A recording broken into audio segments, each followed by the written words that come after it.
বিয়ের পর হঠাৎ একদিন মেয়ে তার বাবাকে একটা চিঠি লিখলো। চিঠিতে লেখা ছিল, বাবা, ফুলশয্যার রাতে আমি বুঝতে পারি আমার স্বামী আমাকে ঠিক কতটা ভালোবাসে। কত রকমের কথা দিল, কথা নিল, সুখে দুঃখের সাথী হয়ে থাকবে তোমাদের জামাই। আমি যখন কান্না করছিলাম, তোমার জামাই শক্ত করে জড়িয়ে ধরে সান্ত্বনা দিচ্ছিল আর বলছিল, ধুর পাগল, এক বাবা মাকে ছেড়ে এসেছো তো কি হয়েছে, এখানে তো আরেকটা বাবা মা পেয়েছ। আমি আছি, তোমার দেবর আছে, ননদ আছে, তুমি কান্না করার সময় পাবে না, দেখে নিও। আমি জানি বাবা, তুমি হয়তো খুব খুশি হচ্ছ আমার চিঠিটা পেয়ে, হয়তো ভাবছো যে সুখের আশায় মেয়েকে বিয়ে দিয়েছ, সেই সুখেই হয়তো আছি আমি। তবে আমি তোমাকে চিঠি লিখছি অন্য একটা কারণে।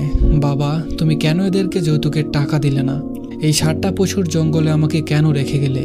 বিয়ের পর দিন সকাল হতে না হতেই শাশুড়ি মা তোমাদের দুইজনকে গালিগালাজ করতে থাকে বিশ্রী ভাষায়। আমি তোমার জামাইকে জিজ্ঞেস করলে বলে, মার সাথে কি আমি ঝগড়া করব? ও হ্যাঁ, পরের দিন প্রথমবারের মতো শাশুড়ি আমার মুখে চড় মারল। বাবা, তুমি কি কখনো আমার গায়ে হাত দিয়েছ? মা কখনো দিয়েছে? আমি কান্না করে তোমার জামাইকে সব বললাম। সে সন্ধ্যা নাগাদ ফিরল ঘরে।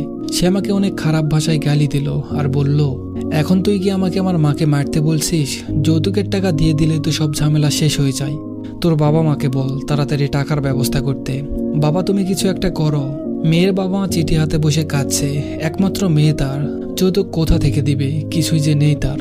মেয়ের রূপবতী দেখে নিয়ে গেল আর এখন আমার মেয়েটাকে মারধর করছে। মেয়েটার জন্য পরানটা ফেটে যাচ্ছে। 1 মাস পর বাবার কাছে আরেকটা চিঠি এলো। বাবা, কত দূর কি করলে? আমি এত মায়ের আর সহ্য করতে পারছি না। শ্বশুর শাশুড়ি নোংরা নোংরা কথা বলে, শাশুড়ি যখন তখন গায়ে হাত দিচ্ছে, আমাকে ঠিক মতো খেতেও দেয় না।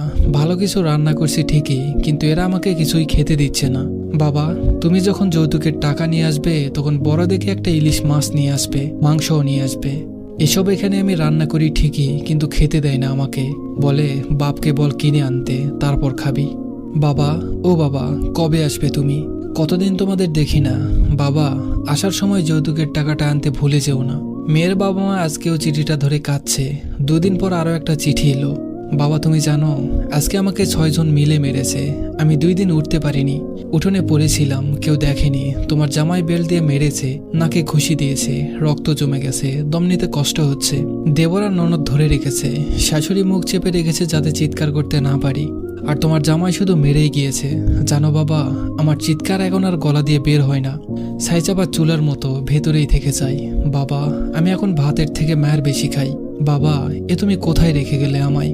বাবা, তুমি যৌতুকের টাকাটা নিয়ে যত তাড়াতাড়ি পারবে চলে এসো। 20 দিন পর আরেকটা চিঠি এলো।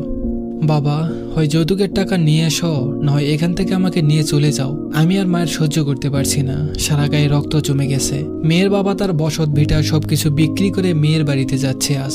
বাবা আজ অনেক খুশি। ইলিশ মাছ, মাংস, তরকারি, যা যা নেওয়ার কথা সবকিছু নিয়ে হাস্য উজ্জ্বল মুখে মেয়ের শ্বশুর বাড়িতে যাচ্ছে। যৌতুকের টাকা নিয়ে বাবা উপস্থিত। অনেকদিন পর আজকে মেয়েটাকে দেখবে। দরজায় ধাক্কা দিয়ে দেখে কলপিটে করে বড় করা সেই আদরের মামুনি আজ দড়িতে ঝুলছে। এটা শুধু কোনো কাল্পনিক গল্প নয়, এরকম ঘটনা আমাদের আশেপাশে প্রতিনিয়ত ঘটছে, যা হয়তো আমাদের চোখে পড়ে না বা আমরা খেয়াল করি না। কত মেয়ে যে শ্বশুর বাড়ির অত্যাচারে নিজের জীবন দিয়েছে তার কোনো হিসাব নেই। যদি কখনো এমন ঘটনার সম্মুখীন হন, অবশ্যই তার প্রতিবাদ করবেন। আপনার প্রতিবাদে হয়তো বেঁচে যেতে পারে একটি জীবন। সবাই ভালো থাকবেন, সুস্থ থাকবেন।